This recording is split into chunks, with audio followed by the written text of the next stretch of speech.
This is The Herd. Wherever you may be and however you may be listening, live in Los Angeles, iHeartRadio, Fox Sports Radio, FS1. The Herd sponsored by Firestone Complete Auto Care. Keep your car running newer, longer, and the two-timing Joy Taylor is now a regular member of our show. I never quite saw it that way myself, but it is a pleasure to have you on our show from this point forward. You look summery. You look happy. That's not a shot at them, who just took a shot at you, but you look very, very, you look happy over here, Joy. I'm not getting in between that. Hello, Skip and Shannon. Good morning. Thanks for having me moving forward, Colin. And yeah, it is. It's summer. It's NBA free agency. It's a frenzy. Yeah, there's a lot going on. A lot going on. World Cup, Phil Mickelson. I'll get to all of it today. Let me start with this.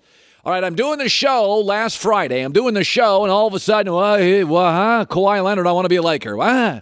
Excuse me, come again? All right, then over the weekend, a story that Lonzo Ball may be on his way out of the Lakers. And we're seeing all sorts of movement now. So let's just deal right now, this second, with facts.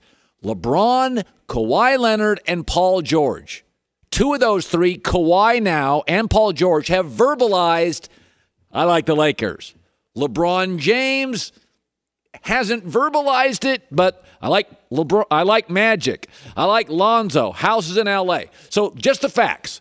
Paul George has said, I'd like to be a Laker. Kawhi Leonard said through a source, I'd like to be a Laker. LeBron James, we kind of think he's considering being a Laker. And I know if all three land in Los Angeles, here's what's going to happen.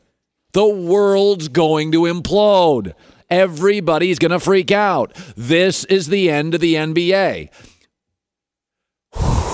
What do I often say on the show? Breathe. Take a deep breath. First of all, it would be imperfect. Paul George has always struggled, matter-of-factly, in the playoffs in big moments. Hasn't been great, and I like Paul George. Kawhi Leonard, he didn't play last year. Mental or physical, he's got a block. LeBron James can be tough on teammates. It would be his 16th year. By the way, they've got other young players. Kuzma, Ball, Brandon Ingram. Two of those three would probably be gone. Chemistry for these dynasties is never great early. So if Kawhi, if Paul George, if LeBron went to the Lakers, settle down, take a deep breath, it would not guarantee anything except this. That we would now have four teams capable of winning a championship. We'd have the Golden State dynasty. We'd have this Laker group of talented players. The Houston Rockets would still be really, really, really good. They had the Warriors beat until Chris Paul got hurt. And the Boston Celtics, a team I've predicted will win the title next year. They got the Eastern Conference Finals, and they'd be getting their best two players back in Jason Tatum and Jaylen Brown, and everybody's getting better. You'd have four power teams, none of them perfect. I mean, Kyrie Irving gets hurt a lot for Boston. LeBron and the Lakers, a lot of chemistry issues, a lot of egos. Golden State, Curry gets hurt. They weren't as good this year. We saw a little fracturing. Houston had it, lost it. Do you trust James Harden to win that big game in the playoffs? But this Laker move, in my opinion, solves an NBA problem. It doesn't create it. Heck, if LeBron had two other great players, we wouldn't have a dynasty in Golden State. Cleveland would have won. I hear people complaining all the time. Golden State is too powerful. All right, how do you beat a too powerful? You get another really too powerful. And you're complaining about this too? This is why I have argued for years that player mobility is not a problem. It is a solution. Years and years ago, they raised the speed limit to 65. People freaked out. Oh, my God, everybody's going to die in car crashes. Car manufacturers adapted. They created safer vehicles to drive in that could withstand 65 and 75 miles an hour. And car deaths on the road plummeted. And by the way, now in some western states, you can go 80 and 85 miles an hour. We overreact to everything. And if LeBron and Paul George and Kawhi Leonard end up in Los Angeles, the only guarantee is we'll have no guarantee at the top. We'll have four teams capable of winning, and also a team in Philadelphia that could be really scary over the next couple of years. LeBron, Kawhi, and Paul George to the Lakers is not the problem. It is the solution. I love it. All right, talk about a meltdown. But this time it wasn't the fans. The fans were on the right side of this meltdown. They were like, chill out, relax. It was golf insiders, golf purists that lost their collective minds this weekend. Phil Mickelson, my guess, really frustrated with the course and how the USGA sort of butchered the course. Phil Mickelson had a little bit of a meltdown himself. And Phil Mickelson, while the ball was moving, kind of snapped, kind of frustrated, swatted at it. Here it is. 17 over par for the tournament, and the greater golf community absolutely freaked out as he hit a moving ball.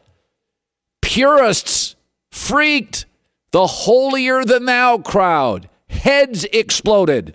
Anybody who even played a year or two of college golf, throw him out, disqualify him. Here's David Fay, the former USGA executive director on this moment in golf. I don't think that the rules would contemplate something like this at the highest level. I think given everything that I've now heard, I've heard his explanation, I've seen that I would have been lobbying. I probably would have lost because it's always a decision. I would have lobbied for disqualification. I think that the current language of that rule, 14.5, is too friendly because you can and should be able to go back to Rule 1-2, exerting influence on the ball. So we don't already have a rule for it. So our ruling should be, let's just throw him out of the tournament. One of the only guys that's watchable in golf. Let me ask you something. Golf purist guy, your industry's falling apart. I Googled this morning. Over 200 golf courses are closing now per year. Technology in America has made us less patient. Fewer of us watch and play the game. Ratings and interest are plummeting. Television, even the Masters, down unless Tiger's in it. And there's too much parity. Nobody's really a must-watch. Also, the biggest sports company in the world, Nike, said we're scaling back. The biggest sports retailer, Dick's Sporting Goods, said we're out on golf. And oh, by the way, the USGA in their biggest stage of the year arguably butchered the course on Saturday. And this is the problem with golf. This freaks out holier-than-thou golf guy. Phil hit a moving ball. You're losing your you-know-what over that. You have got so many problems in this sport. Once again, Phil's a solution. He got people talking about golf this weekend during the World Cup. You know, the U.S. Open, the Masters, the USGA, the British Open. They're falling every year in ratings. Little controversy. Pay attention, old guy, instead of pulling your pants up higher, is not a terrible thing in your business. Tiger threw clubs. You hated it. Fans loved it. Tiger swore. You hated it. Fans loved it. Phil Mickelson, after the round, explained his decision. Here's what Phil Mickelson said. I don't mean disrespect by anybody. I know it's a two-shot penalty, and at that time, I just didn't feel like going back and forth and hitting the same shot over. I took the two-shot penalty, moved on. Do you regret what you've done? I don't mean it in any disrespect, and if that's the way people took it, I apologize to them, but that's not the way it was taken. I took the two-shot penalty, moved on, and there's not much more to say. Okay, he got penalized, like a pass interference. He did something illegal and he got penalized. It's a big penalty. Think he does this if he's one shot off the lead? Think he does this on the 17th hole on Sunday? No. He and every golfer in that tournament were pissed at the USGA because the course was unplayable. Stop with the, what about the children? Stop, golf guy. Be outraged if you want to in sports with the corruption with FIFA and the IOC. Be outraged with Lance Armstrong using cattle steroids. Tennis, fixed matches. Tom Brady, Deflategate. Everybody who played baseball in the 90s, on something. There is room for outrage in sports. FIFA, IOC, fixed matches, Lance Armstrong, Rafael Palmeiro, guys on cattle steroids, the Tour de France, deflating a ball, inflating a ball. That two-stroke golf penalty rises to it? I got to be honest with you. My first takeaway was, I've never seen that. That's going to get everybody worked up. And when it gets everybody worked up, everybody for a minute stops watching the World Cup or baseball and moves right over to the golf tournament. Remember holier-than-thou golf guy? You lectured Tiger on swearing and throwing clubs. He left the sport. Your ratings plummeted. It's not the end of the world. I wouldn't have done it, but Phil wouldn't have done it on a Sunday, one stroke back of the lead either. He was signaling, giving a big finger to the USGA, largely saying, thanks for screwing up the course. You butchered your biggest stage of the year. It's not worth all this moral outrage. There's a million things in sports and in life and in politics and in our communities to be outraged about. This ain't one of them. And golf's got 100 problems. This doesn't even make the top 100 list. Coming up next, man, oh man, NBA players have a lot better lawyers than NFL players. And I'll explain what I mean next. When shopping for car insurance, consider Geico. They've been saving people money on it for 75 years. Pretty simple. Want to save? Want experience? Go to Geico.com. Joy Taylor is joining me on a Monday. We're back on FS1 tomorrow and through the week. Ice Cube, Gary Payton, Dan Woike in studio today. Dan works for the LA Times, covers the NBA, and there's a lot going on there. There's always been a feeling in America, certainly heightened by the O.J. Simpson trial, that richer people get better legal representation. That if you have a bunch of money and I don't, and we go to court, you can just keep stringing it out. I can't afford it. I got the county prosecutor, the DA, and you've got, the late Johnny Cochran, and I got no chance. And during the O.J. trial, that was certainly discussed a great deal. Now, I've had legal representation rarely in my life have I needed it. I've always felt it was solid. I've had friends who have had legal representation, but there is an overwhelming feeling in America. The rich corporations get much better legal representation. And in theory, I would certainly agree with that. Let me tell you, if the NBA's got better attorneys than the NFL, and I'll give you an example. Kawhi Leonard on Friday during our show came out and said to somebody leaked it. I guess it's his uncle. That's what I've been told. His uncle leaked it to several people. He said, Kawhi wants to be a Laker. I want you to think about that. He'll probably end up being a Laker just like that. Because now if you're San Antonio, who can you trade him to? Who's going to trade for Kawhi Leonard knowing in 1 year he's going to go to the Lakers? Why would you give up anything? You can't give up, you can't give up multiple draft picks and players as a general manager. That's career suicide, knowing that, I don't want to be here. I'm not really interested in being here. That's a huge risk for a young general manager. I mean, you'd have to be a veteran guy that's really beloved to say, I'm going to give a bunch of stuff for Kawhi, knowing that Kawhi hasn't made a promise he'd stay here. And Kawhi came out and his people said, I want to be a Laker. By the way, LeBron now may move for a third time. KD's moved. Jimmy Butler's moved. Kawhi, Chris Paul, James Harden, Paul George, Kyrie Irving, Kevin Garnett.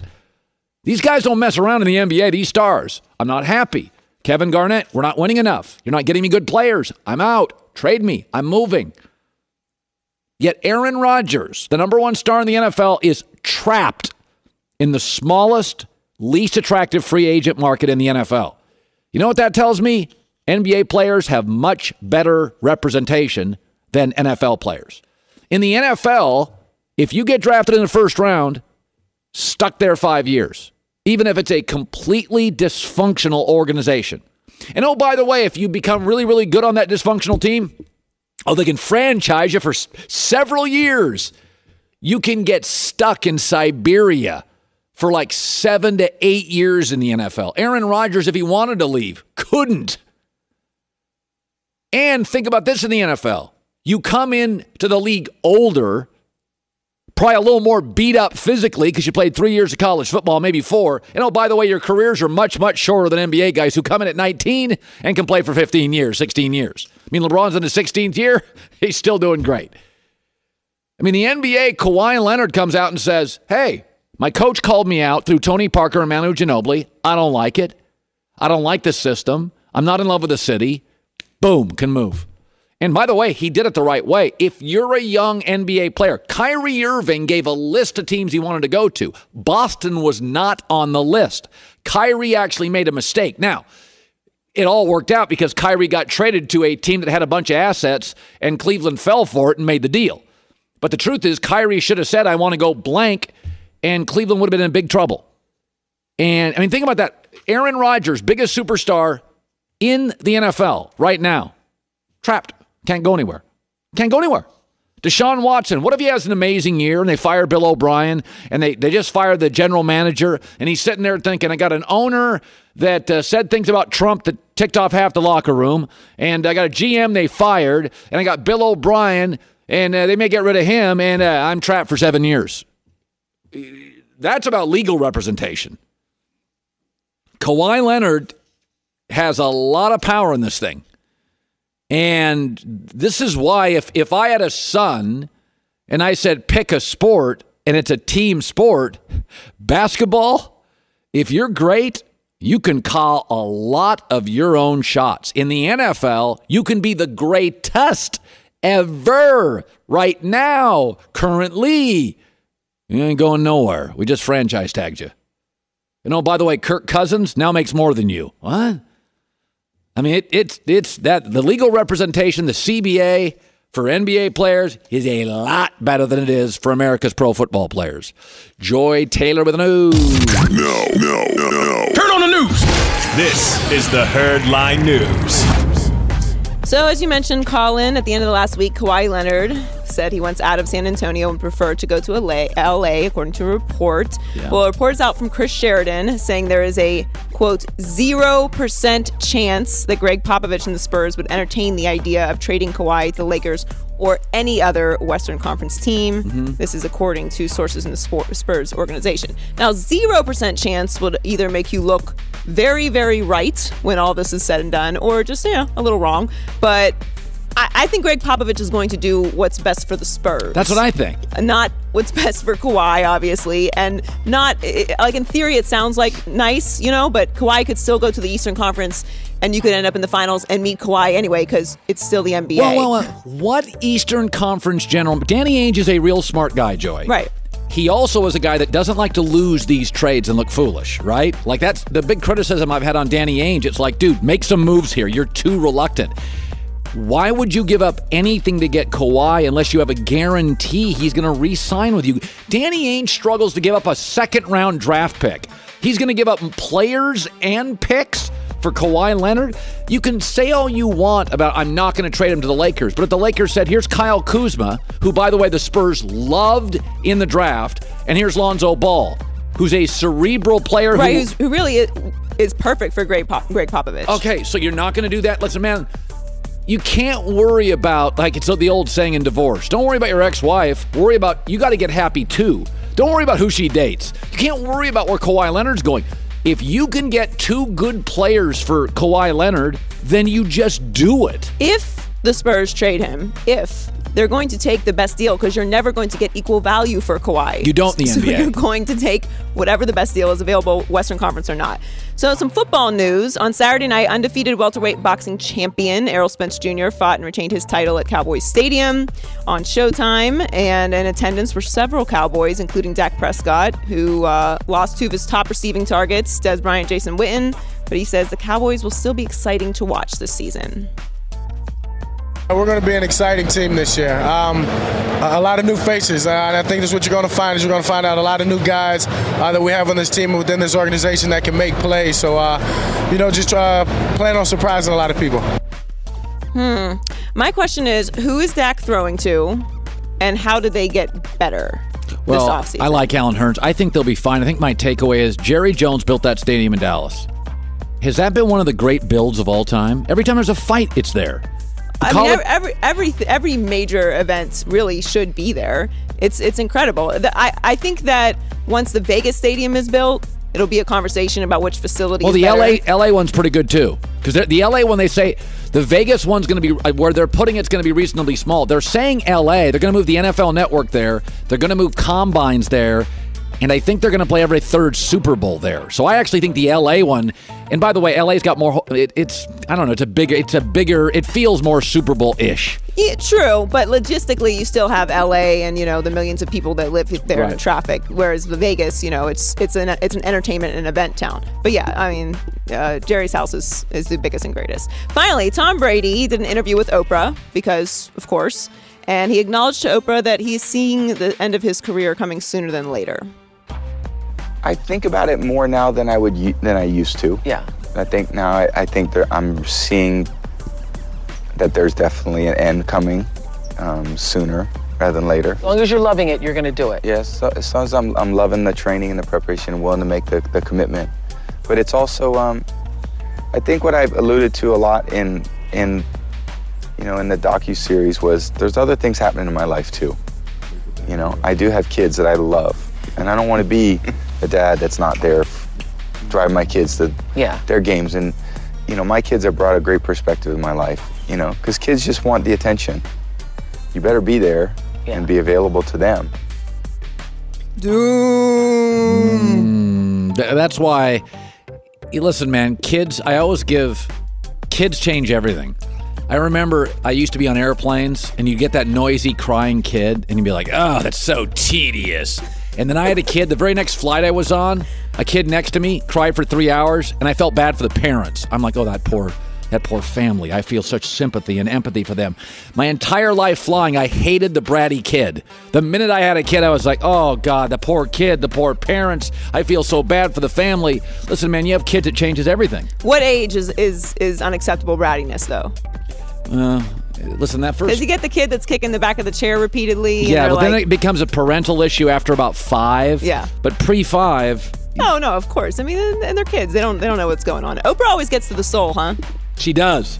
She gets right into the stuff that matters. She is the master of that. If you should be a little worried, though, I feel like once the greats start talking about the end, it's like... Yeah. Once you talk end, it's coming. Once you talk about it, it's coming. Yeah, they'll probably win the Super Bowl this year anyway. Yeah. Joy Taylor with the news. Well, that's the news. And thanks for stopping by. The Herd Lie News. He is the founder. He is a writer, an actor, a producer, a founder of the Big Three. Also an icon globally, domestically, and certainly in Los Angeles. Ice Cube in the Herd today. By the way, they're bringing in this year Amari Stoudemire, Baron Davis. Baron Davis can still break an ankle. Oh, yeah, Baron Davis, we got some great names, man. Dude's ready to play. Yeah, first of all, you show the league, everybody watches the league, and then all these guys are like, I can still play a little. Did you have to recruit them, or did they just come in? It's a mixture. Some guys you got to recruit. Some guys that they like it. You know what I mean? It hasn't been done since college, really. So, you got to recruit them and let them know how great the league is. And, we sick Chauncey Billups and Steven Jackson on them. And after that, after a few conversations, they end up signing. So it's a great thing because we needed them to buy into this. We needed real names, star power to buy into this. And they league. have. Yeah, they have. Let me shift to this. So Magic Johnson. Yes. Magic Johnson, like you, is a businessman. Mm-hmm. And he was brought into the Lakers, in my opinion, to snag LeBron. They didn't bring him in. They didn't bring him in to find Kyle Kuzma with the 27th pick. Yes. You got scouts to do that. Yes. Mitch Kupchak can do that. Yes. What Mitch couldn't do, Mitch was a great guy, but a little bit of not much of a personality, a little bit of a wooden personality, a little stiff. So, and that's where the Lakers in free agency whiffed. So when I start looking at the Magic thing in LeBron, let's say you're Magic Johnson. Mm-hmm. You're going to have to really extend reality here. I'm LeBron. Okay. What would your sales pitch be to me? Hey, man, I got a $27 million house in Akron. My wife likes Akron. I like Akron. It's where my boys are. It's where my life is. How do you sell me on Los Angeles? Well, to me, you can come to Los Angeles and do something that's never been done. and that's take a third team to a championship. And why not take a storied franchise to the championship? Because I think it almost counts for 2 rings if you can get the Lakers over the hump, because the Lakers have a storied history, and for LeBron to be a part of that, to me, it cements him in a lot of ways too. You know, it's funny. I've heard people say, well, if you're LeBron, do you want to go to a franchise where you'll never be as popular as Kobe? You'll never be as popular as Magic. You'll never be as dominant as Shaq. Like, you shouldn't go there. And I think to myself, is that how icons think? Like, in the music business. Yes. If somebody said, hey, Ice, you can work with blank, blank, blank, and maybe they sold more records. Mm-hmm. Maybe they're a bigger name. How would you see that? I always think about, ultimately, I want to do the best radio show, TV show I can do. Yeah. Do you want to do the best music you can do? To me, it's not about worrying about all that stuff. I mean, how would you think if somebody said you can collaborate? Now, people could say, Ice, you're selling out. Mm-hmm. You got platinum, but you're selling out. How do you as an artist view that? Well, I view it as you got to do what's best for the moment, for yourself in the moment. You can't think about the past or the future when it comes to this kind of stuff. Like, I just signed, after all these years with Interscope. Interscope record company is, they've had Death Row, they've Tupac, they got Kendrick, they got, they've had a star-studded star-studded roster of talent, and that hasn't stopped me one bit from going over there and making my mark at that company. So, I think if you're a champion, you're not really worried about what other people are doing. You're just worried about what you're doing. You're kind of, in a way, you're kind of betting on yourself. No doubt. LeBron's like saying, well, Michael went to the Wizards. I still think in LeBron's world, I don't think it's the biggest thing. I think his kids are the biggest thing in his life. But there is something to be said about, dude, if you win a third place, it is different. Nobody's ever done it. And to win it with a story franchise like the Lakers. So you kind of coming in and, showing that you belong on any team, any era, at any time. Any coast. You did it on the East. You did it in the Midwest. You did it on the West. By the way, you did it in the Eastern Conference. You did it in the Western Conference. Let me ask you about this. There's a lot of stories surfacing. Now, I'm going to sound like an old guy, but I was bothered last week. I sound so old saying this. When they came out and they did the diss track.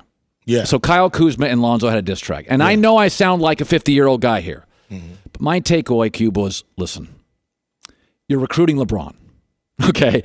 Like, don't screw it up. Yes. Like, LeBron doesn't love all you young guys. He could have played with Andrew Wiggins. He said, no, I'll take the less athletic grown-up Kevin Love. Mm-hmm. We know that he likes Shane Battier. He liked Ray Allen. It bothered me. I thought to myself, if I'm Magic and I'm watching that, I'm thinking, now come on now. I'm recruiting LeBron. You're doing a diss track and a music video. But you're in that space. Yeah. So am I overreacting to that? No, it bothered me too. Okay, so you're a Laker guy and it bothered you. Yeah, it bothered me to see.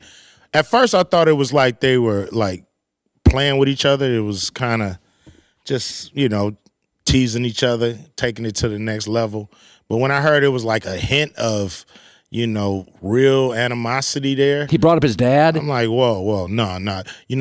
What they're gonna do is make Magic job easier.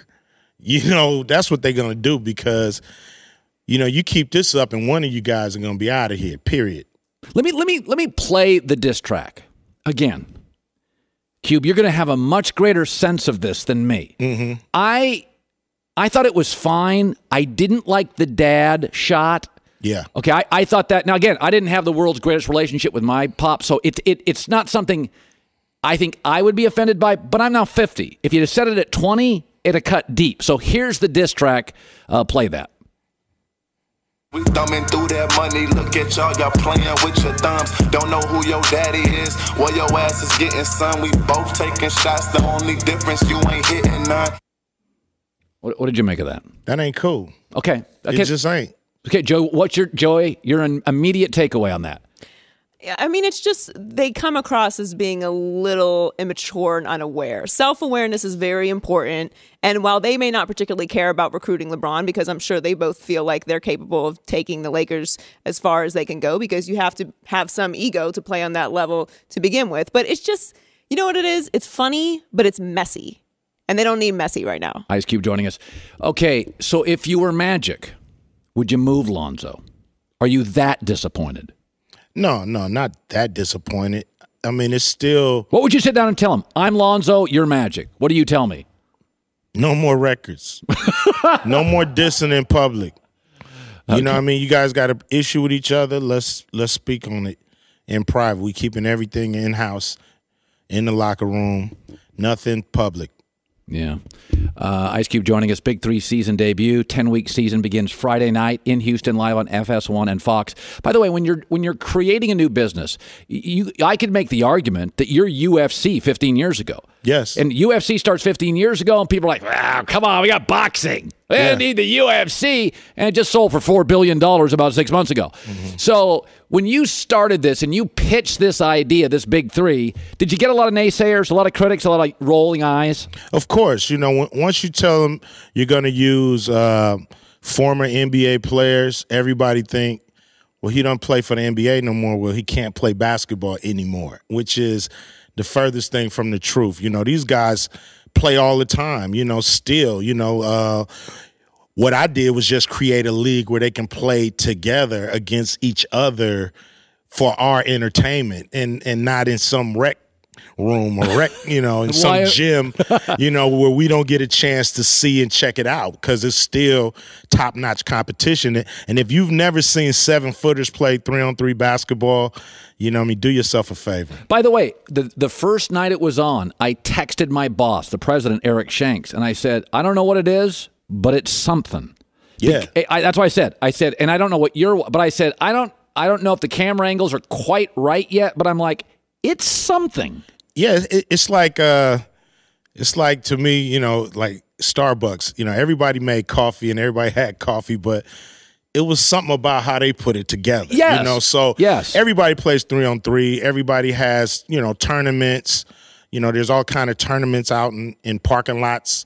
But how we put it together to elevate it to the pro level, it definitely, went down right. No, it did. And it definitely slid Even when down I'm watching easy. the highlights right now, I'm like, it's 3-on-3 basketball with NBA players. Yes. I almost think they should have put this in the All-Star game years ago because I'm kind of over the 3-point shot thing.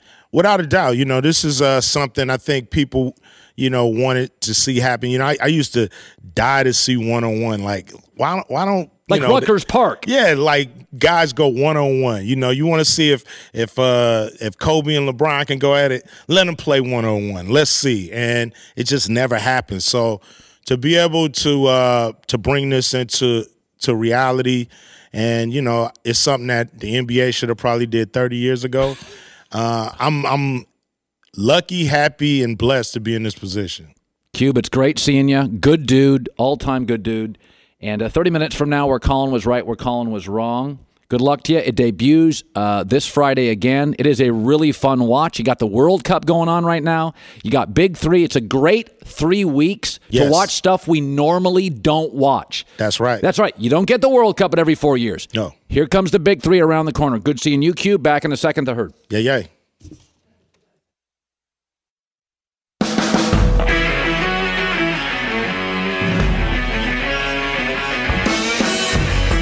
Oh, first of all, the coffee today is fantastic. I'm not going to lie to you. Great. It was a little cloudy all weekend in Los Angeles. It was kind of cold. It was kind of cold. It's really, really It was very fantastic. brisk, 70.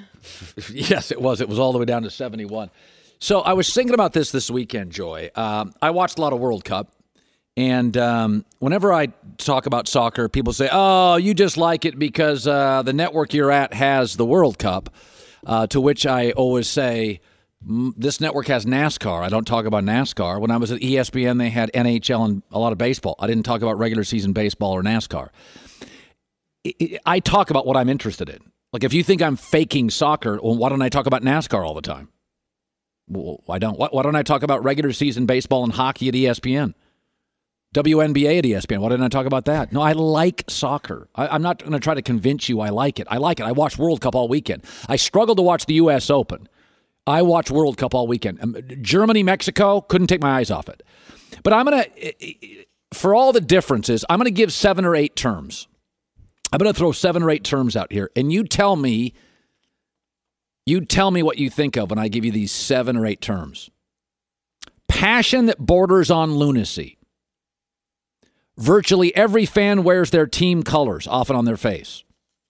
Chants and fight songs through the game. Best, most intense rivalries. People openly hostile toward the other side. Big money, big pressure. Now, what do you think I'm talking about, Joy? You think I'm talking about the World Cup?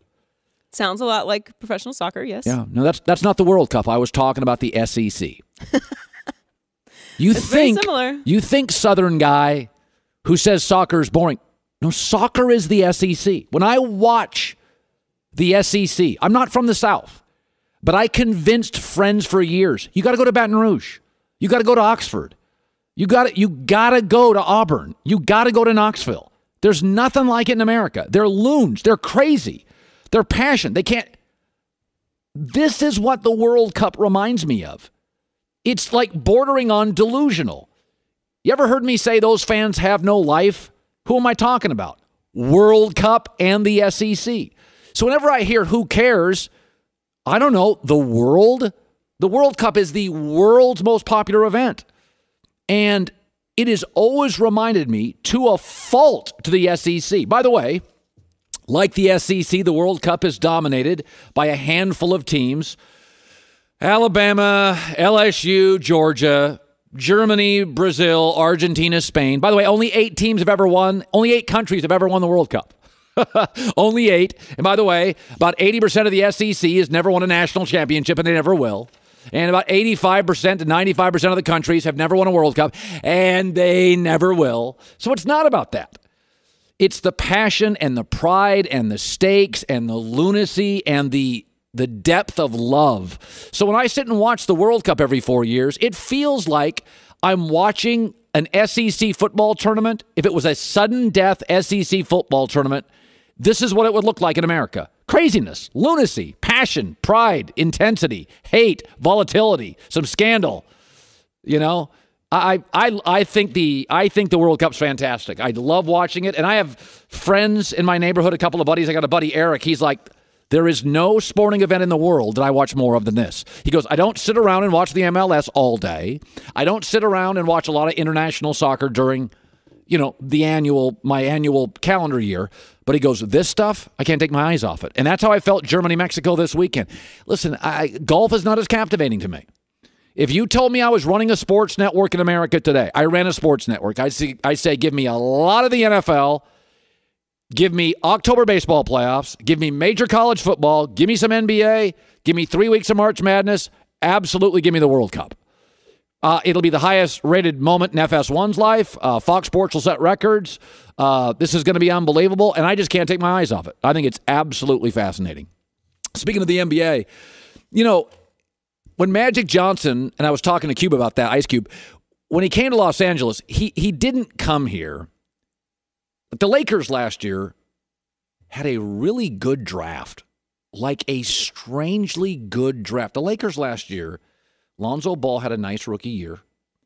They got Kyle Kuzma at 27. I think he and Donovan Mitchell were the steals of the draft.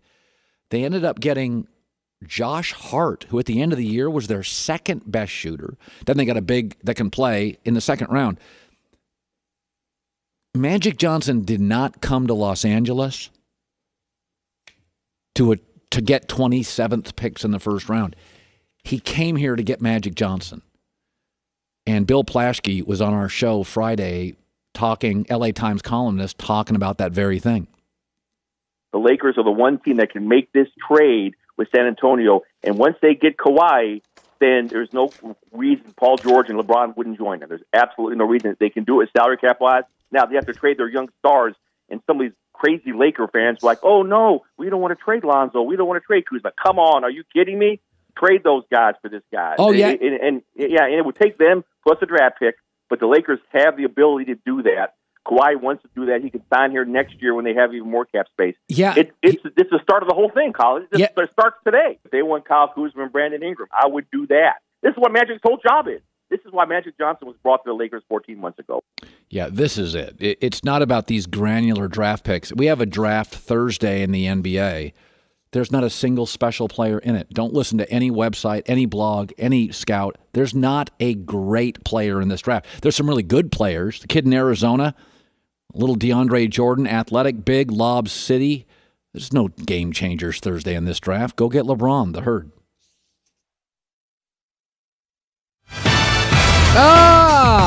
This is The Herd, wherever you may be and however you may be listening, live in Los Angeles. iHeartRadio, Fox Sports Radio, FS1, Joy Taylor, full-time now in The Herd, joining us today. Got on that other show, that other show, now she's on this show. Undisputed.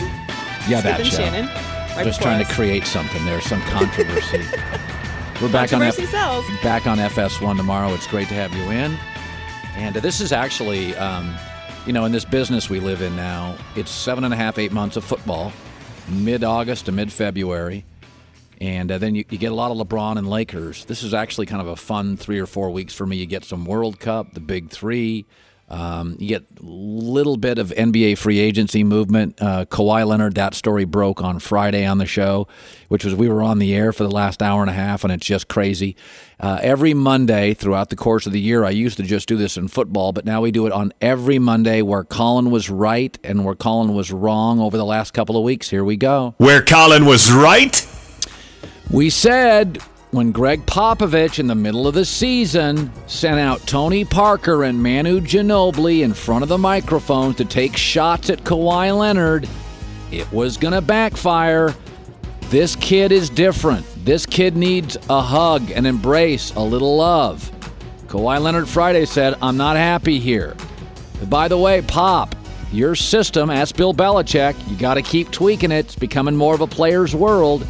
We also predicted on this show that the uncle, who is a big say in Kawhi Leonard's life, would have some impact because Kawhi trusts him. What do you know? Friday, I was told it was the uncle who leaked that story to all the big players in the NBA media.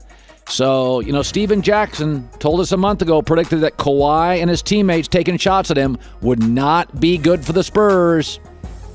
I wouldn't be surprised if this makes Kawhi want to leave. Because when your teammates going against you in the media like that and not having your back, that's coming from up top. Why would you want to be there? Steven Jackson was right. Friday's news broke. Kawhi Leonard doesn't want to be there. Popovich can be a bit of a bully. We thought it was bad news, and that's precisely what it was. Where Colin was wronged. I predicted Friday, I said, Dustin Johnson, you're not going to be able to take your eyes off him. Big, swagger, long off the tee. He'll be fascinating. Even when he was leading, he wasn't that interesting. Here's the thing about Tiger Woods. Tiger, it felt like you were playing along with him. He emoted. When he was angry, he threw a club.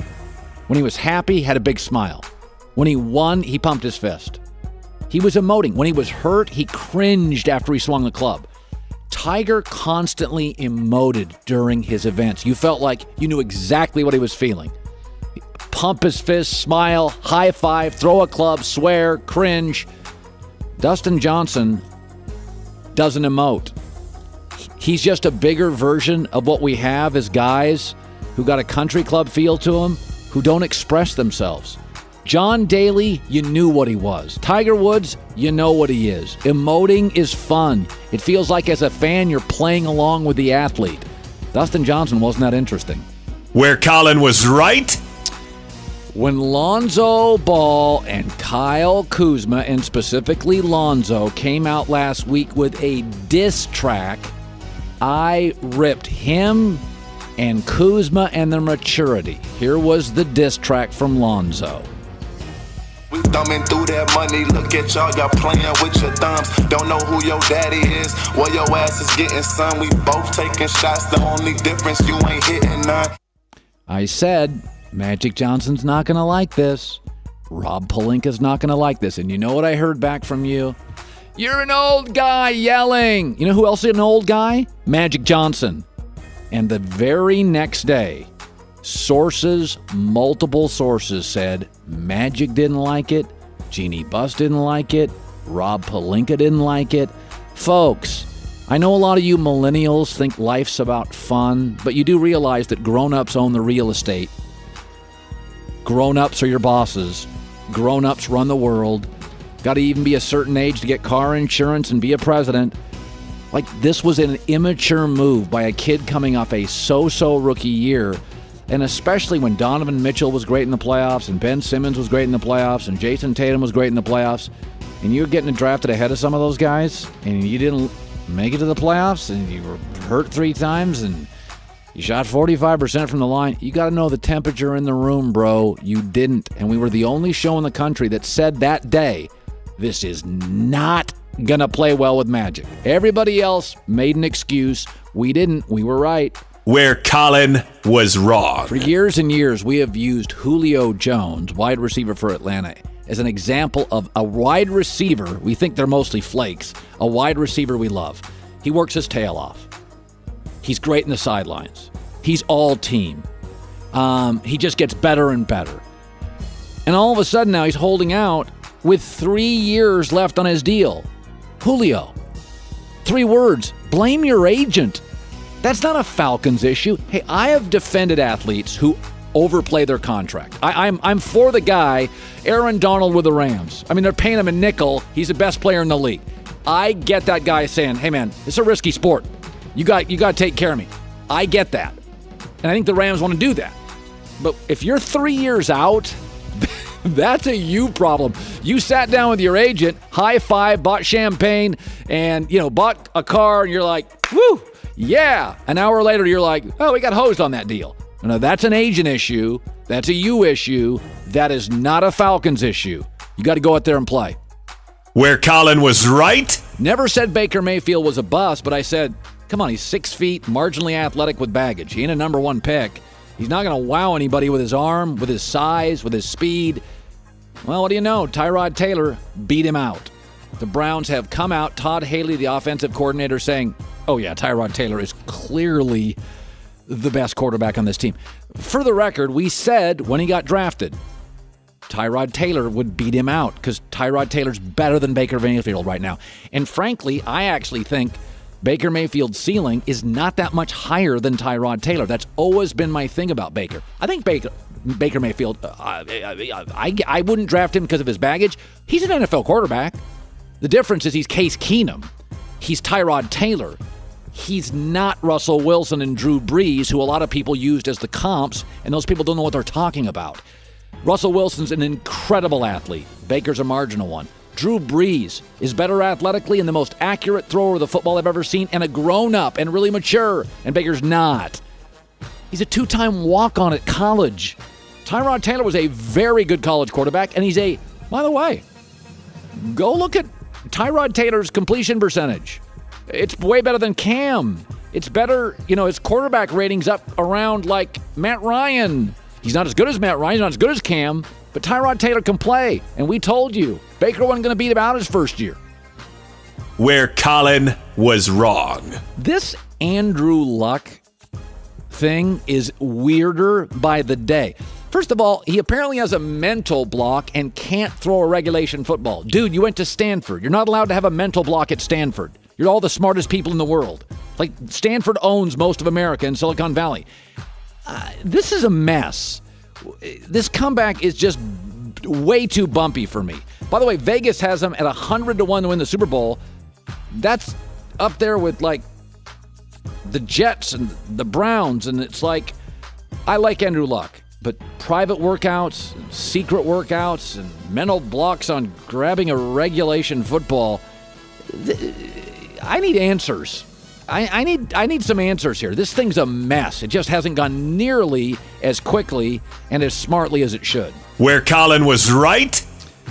Tiger Woods, 16-1 odds to win the U.S. Open. My thought was, what? Come on. He can't string together 4 great rounds at Shinnecock Hills? This is tough. What? I just never thought. I thought he would make the cut, but I never for a second thought he would, maybe 15th, 18th. Vegas had him as among the leaders. Listen, look at the guy who won the U.S. Open this weekend. Brooks Koepka. Big, strong, confident, healthy.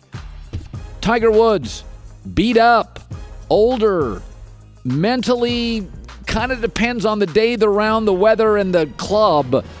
I just didn't get people jumping on the Tiger's got a shot in this tournament bandwagon. To win a major at a course like that, dude, you have to be so dialed in mentally and physically. That's as hard an event as America offers in golf every year. I'm no golf expert, but if you start looking around the tournaments, there's nothing like some of the holes at the U.S. Open. And that, by U.S. Open standards, was brutal on most of the weekend. Where Colin was wrong. When the Lakers drafted Lonzo Ball, I campaigned for it. I said, listen, his dad's kooky, but he's not going to fall for that. He doesn't talk. He's very stoic. He's a grown-up. I talked to people at UCLA that are like, yeah, he's not his dad. But, God, that music video last week, that diss track, it's like, come on, dude. It's one thing Kyle Kuzma, drafted 25 spots after you, had a better rookie year. Well, come on, man. This is why I campaign for you, because you don't do this stuff. This is not who you are. This is stuff your dad would promote. Listen, man, you have to understand. You're allowed to do music videos after titles, after greatness. You can...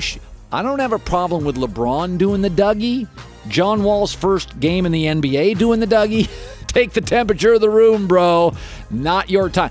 You win a Pulitzer, you can dance around a newsroom. First day on the job at the Washington Post, get in your chair and get people coffee. Like Lonzo, got to know your space. This is a big whiff, and I campaign for you. Coming up next, Shaq says something, and he is being the world's biggest hypocrite. That's coming up. FIFA World Cup action continues tomorrow on Fox and FS1. It all kicks off with Colombia and Japan at 7 Eastern on FS1.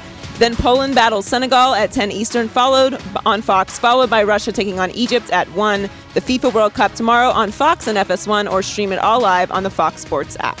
By the way, Russia won 5-0 in their opener. Now they face Egypt, who has Mo Salah, who is one of the great goal scorers in the world, 44 goals for Liverpool. He was also injured. Now he's back. Let me tell you something. I'm watching the World Cup. There's been 2 matches I couldn't take my eyes off. Spain-Portugal, it was like on Friday. It was unbelievable. Cristiano Ronaldo is sick. And the other one yesterday, Germany-Mexico, you could have had 15 goals in that thing. It was Germany just trailed, and they kept trailing. They kept close. And let me tell you something. When you don't have to know soccer. When you watch Ronaldo in 4-second spurts, he is so clearly better than everybody else on the pitch. It's not close. If you didn't know basketball, it would take you. I always said this, Joy, about the show American Idol. I have no background in music. I'm not even what you call a massive music fan. I listen to it occasionally. I listen to talk radio more than I listen to music. But I never watched American Idol, and when Simon Cowell was like, bum, I was like, yeah, bum. And when he was like, great, I was like, great. My batting average on that show was about 99%. I can see great talent. I may not know how great it will be. I don't know their personal life. I don't know if they're chaotic. I don't know if they're grown-ups. You can see talent instantly. I always tell the story. My daughter played in a like an AAU basketball thing, and I went to a gym in Hartford with 5,000 kids, and I'm sitting down for 5 minutes, and I pointed to a guy. It was girls basketball. I'm like, who's that girl on that court over there? That little tiny girl over there. He goes, oh yeah, that's the one everybody wants. And she was one of the smallest players on the court. I'm like, look at her hops, look at her handles, look at her vision, look at her. You can watch 10 seconds of Ronaldo get the ball. He is bigger, stronger, faster, and more decisive than everybody on the field. God, he is so outrageously gifted. Speaking of gifted, Shaq said over the weekend, LeBron James should not chase championships. Oh, that's funny. That's Shaq. He said, I was greedy. I was trying to make quick stops to get a championship. Phoenix, Cleveland, Boston. If I was LeBron, I wouldn't be trying to get 4, 5, and 6 because it's not going to matter. He's a legend. He's talked about who is the best between he and Jordan. So he's set. He's all set. First of all, I love Shaq. But has there ever been an athlete who will put his name on any product? Like, that's who Shaq is. That's who he was as a player, greedy, and that's who he was and is as a former player. It doesn't matter what the insurance company is, what the retail outlet is. No athlete is willing to sell his soul, his body, his face, and his likeness more than Shaq. Okay, that's fine. But that's who he was as a player, and that's who he is as a non-player. LeBron isn't that. LeBron goes to teams where he has a chance to build empires. He knew Miami, Pat Riley, D. Wade, Bosh, and the minute it got old, he thought, okay, I'm going to go and try to win more. And now his roster's a mess, and he's going to try and go and win more. Shaq at the end, 3 teams, 3 years and injuries, that's just a money grab. I mean, Shaq didn't even go after titles. Shaq just wanted another paycheck. I mean, go look at the last 3 teams he was on. Those were not title contending teams mostly. So, it's nothing against, I see this all the time with the old guys. I wouldn't have done this. I wouldn't have done that. You did that. Like Charles Barkley, love him. You started in Philly, and you went to Houston, and you went to Phoenix, and you were looking for money, and you were looking for rings. That there is no, I once had somebody in my life that said this, Joy. They said, Colin, when's it going to stop with you? When are you going to be happy? And I said, well, you're a runner. When are you going to stop running? Why do you get up every day and run 4.5 miles? Why do you run half marathons? When's it going to stop for you? Oh, you mean it doesn't? Am I supposed to not be driven and not be aspirational and want to do crappy work? It doesn't end. The great entrepreneurs in America, it doesn't end. They're on their deathbed thinking about, God, there's a business out there. I could be a disruptor in that industry. That's their DNA. LeBron is not going to now, as the league's still best player, I'm just going to stay in Cleveland and watch us lose 50 games a year and get throttled in the playoffs. That's not who LeBron is. Shaq, that's not who. Shaq has always been about mostly Shaq. And I love him for it. He'll put his name on any product. Regardless of it. Icy hot, hottie ice. It doesn't matter. He'll put his product and his name and his likeness and his soul. He'll just do it. All right, that's fine. He's one of those guys. But you can't now be telling me, my young son, watch how I've done it. Because Shaq's still that guy. As a non-athlete, he's still chasing the dollar sign. He's a chaser. He's a dreamer. He's a wanter. Joy with the news. No. Turn on the news. This is the Herdline News. So, Colin, lots of Kawhi Leonard news this morning. Last hour, we mentioned that sources within San Antonio say there's 0% chance he gets traded in the Western Conference, and that would leave, obviously, the Eastern Conference as landing spot. And according to a report from Terry Pluto with Cleveland.com, the Cavs have reached out to the Spurs to make their interest in Kawhi known. Now, I'm sure everyone who is interested in Kawhi has reached out to the Spurs in one way or another. Right. Who exactly are the Cavs going to give to? Yeah, I mean, listen, I actually think Boston could cobble together a really good offer. If Boston said, listen, we'll give you Kyrie Irving, and we'll give you Jaylen Brown. No, you couldn't give that. If Al Horford. No, I'll do this. I'll give you Kyrie and Gordon Hayward, because Kawhi is a better version of Gordon Hayward. That's a real team. But this idea, I keep reading this, Boston's got the best things to give. Yes, but Danny Ainge has no guarantee Kawhi would stay, so why would you do that? Right. And Boston's worked this hard to put together their core. Look how far they went without Gordon Hayward and Kyrie Irving. Right. So that doesn't make any sense to me. It's obviously a chance to maybe keep LeBron or, a safety net if LeBron leaves, but right. I don't see him going to Cleveland. So one of the big storylines around the NFL last week was that after a whole year, Andrew Luck finally started throwing footballs again, which is very exciting. And now it's been reported that the Colts plan to limit Luck's workouts over the summer and will do the same into the season. I got to tell you, I am so done with Andrew Luck watch. I'm done with it.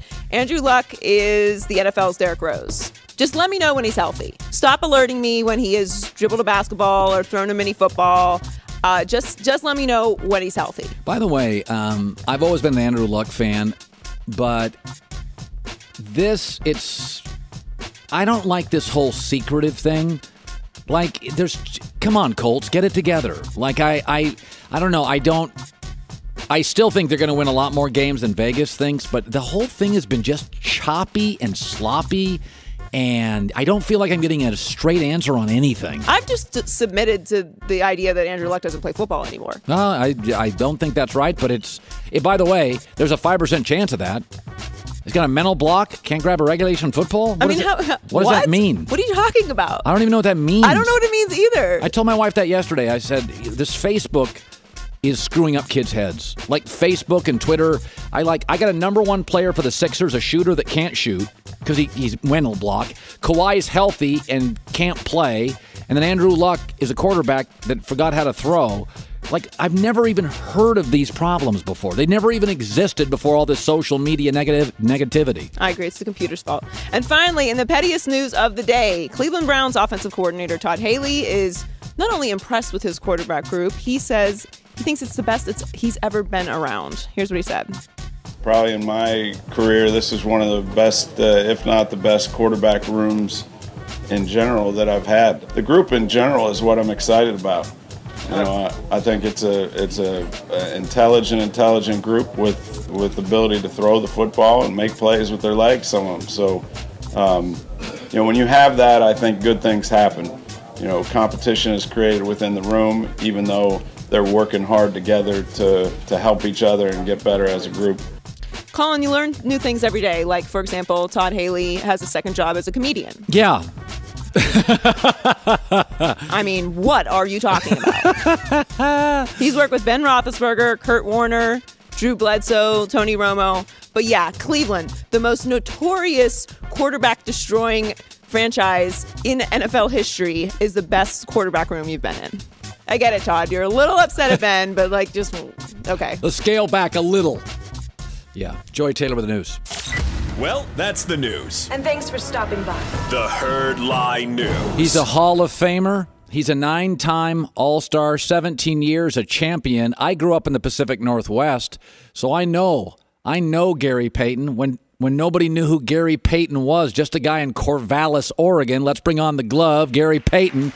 I grew up a Sonics fan with Gus Williams and DJ and Freddie Downtown, Freddie Brown. You're saying a lot of good names.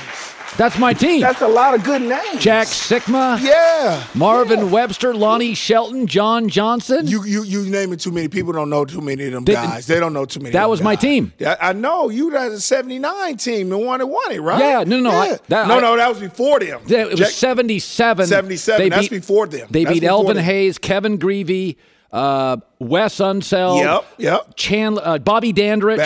That's when Phoenix was. Ooh, they was pretty good. Hey, Washington for about a 7-year run was really good. Really good. Elvin Hayes is maybe the most underrated player in league history. People out west have no, because the games weren't all televised. Spencer Haywood too, though. Remember Spencer? Spencer Haywood. That was a Sonic. Yeah. Did you like playing in Seattle?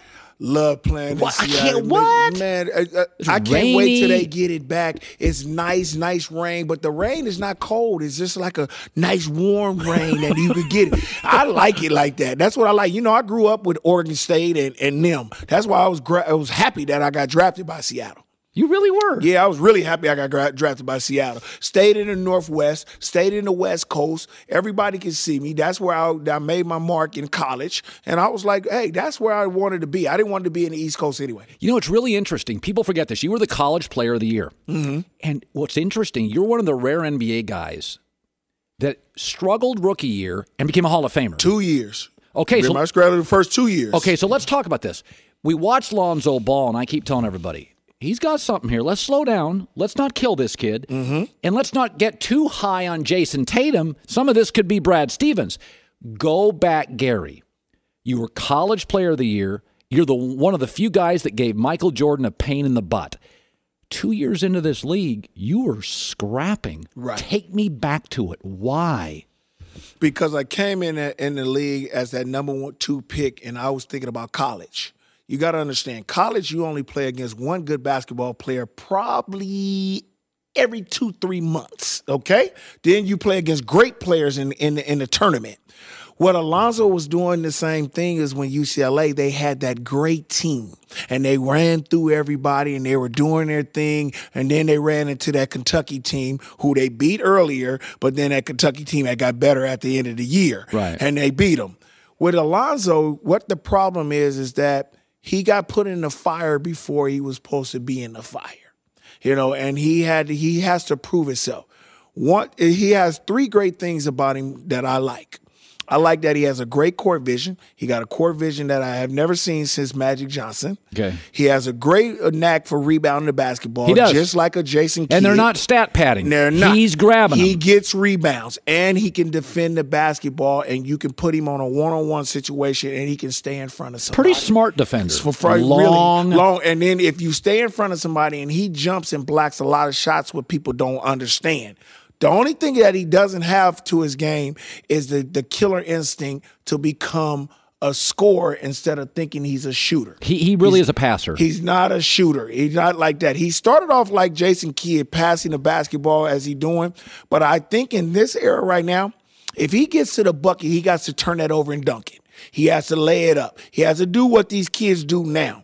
And I think when he stops thinking about I can shoot a lot of threes, and think about I'm a scorer, and all I got to do is put that little round basketball between that hoop, he'll become a he'll become a good basketball player. But you see some greatness. I see something. I think that he has to get into his mentality right now that, look, I'm going to go out every night, and I'm going to get 16, 17 points, 8 rebounds, 8 assists. So that's an aggressive mindset. And that's an aggressive mindset, but he can do it.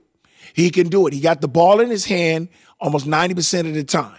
Now, they're taking him out and playing every now and then. No 4 quarters at time. But why is that? I did that in my first 2 years. That's what K.C. Jones did to me. K.C. Jones had me only playing the first quarter and the third quarter because I couldn't score the basketball at the end of the game. He wouldn't let me play in the fourth quarter. I changed that mindset by saying, okay, I have to do something different. I have to go work. I have to find a different move. I have to get that mentality that I can score the basketball, and that's what I start doing. And then it'll all click, and he'll become the basketball player that everybody was expecting him to be. You know, Gary, it's interesting when you were very few people trash talk Jordan, and maybe it's your Oakland background. It's just in you, man. But you would go right after Jordan. And, I mean, I don't want to get into a LeBron-Jordan debate, but there were teams. Utah beat him up a little bit. Yes. You gave Michael trouble. So let's not pretend that Michael didn't have off nights or off series. Yeah. By the way, he had a chance to close you guys out in a series in the finals twice, and he couldn't do it. In fact, I think you went down to Chicago. And you beat him. Right. What was the one? You know, everybody now knows LeBron's chinks, problems, and issues, and LeBron's not perfect. What were the slight holes in Michael's game? Well, you know what? He didn't have slight holes. I think you needed a guy that needed to get into him a lot. Michael was very, very competitive. What I did when I went in to play him, I made him work. I made him work. Made it hard for him to get the ball. People were so easy on him to give him the ball, and then he'll kill you. He'll jump over you, make shots. If you tired him down and wore him down, then you had an Getting the ball. Then when you wear him down and then he has to guard you because he took personal challenge very personal. And then when I took him on the other end to make him work against me playing defense and playing against my offense, and then I can score and do the same things because he never seen nobody do the same thing to him as he did to other people. And then we start doing that. I mean, Joe Dumars did that a great deal. Joe Dumars was really, really good at that. Well, Joe was a great defender. Yeah, and you were a great defender. Yes. So, and Joe could shoot. Yes. So your takeaway was make it hard to get the ball. Right. And secondly, make him work on the other end. Absolutely. It's just like in this game now with Curry. You guys got to understand. Nowadays, the kids are conceived to just switching. This switching. Just letting great basketball players just play one-on-one with big men. That's comfortable. That is just crazy. I would be so comfortable with that. I would be like, my eyes would light up. I know Michael Jordan light up to go see Concac or somebody guard him every time off of a switch. But we didn't do that. We trapped him and got the ball out of his hand and got through picks and stuff like that. But that's just the way it is. You know what I'm saying? That's the new game. That's the new game. See, but Michael Jordan and them, we was on an island by ourselves. I would always tell them, don't you ever switch on him, ever. If you switch on him, you better stay with him and let me stay with him, and we're going to make him throw the ball to somebody else. That's it. No switching. We're not switching nothing. I know that when I go over there, Detlef Schrempf can't guard Michael Jordan. I know that. So why would I want you to switch on to him? What you're going to do is you're going to talk to me. Either you're going to push up, or you're going to stay close to your man, let me slide underneath, or you're going to let me slide through it, or we're going to trap it. Whatever way is going to happen, but we don't let Michael Jordan beat us. All right, Gary Payton, stick around. I want to ask you about joining teams with a lot of players. You went to Miami, you went to Los Angeles, and everybody thinks it's so easy, but it's a lot of, you guys all have your money, you got your alpha, you got your game, you got your dog, and all of a sudden, I'm playing with a bunch of other stars. So stick around, Gary. Back in 1 sec. Pro customers at Lowe's save 5% every purchase every day. Use your Lowe's business credit account. 5% all purchases in-store or online, subject to credit approval. U.S. only. Gary Payton, a Hall of Famer, 17 years, NBA champ, 9-time All-Star, Big Three head coach at the Three-Headed Monsters. I want to go back to this because I grew up, you were at Oregon State, then you became a Sonic, and then at the end of your career, little Miami, there was the Lakers, Boston, Lakers, yeah. And everybody, like when you move to the Lakers or Miami, those are star-studded towns, and everybody thinks it's easy. But people forget that Barkley went to Houston with Pippen, and it crashed and burned. Like those guys just did not get along. Right. Let's go to your Miami thing because you won a title in Miami. Right. Okay, so let's go to that. You show up with all these big personalities. Why did it work in Miami? Because the simple fact is that we bought into it. When Pat Riley came and got us, we knew what our roles were. Pat Riley came to get me to mentor Jason Williams, White Chocolate. He was our starter. Told me that I was going to come in there and start. He said, listen, this is what it is. This is what you want to do. We need you to mentor this guy because we got a good shot. When I seen the roster and I seen the guys on there, I said, we got a great group of talent. And I was going to be the older guy. I was the oldest one on the team. I was the oldest one. So I was going to be the father of everybody. So when I went in there, a lot of them listened because they played against me so long and they respected me so much that we had it. Then I had little brother Shaq, and then I never met Dwayne. It was my first time meeting Dwayne, a superstar, a kid that was becoming a superstar. Now, okay, so he'd been in the league out of Marquette. 2. By the way, he had some similarities to you. Very good defensive player, tough physically, yes, didn't back down from anybody, didn't like you walk into the league with a great jumper. So did you, when you were with Dwayne Wade, did you see some of you in Dwayne? I did, and the only thing I thought he didn't do well is that he didn't come to play defense every night. He took days off because he was so tired of playing the offense all the time, and I told him that wouldn't work.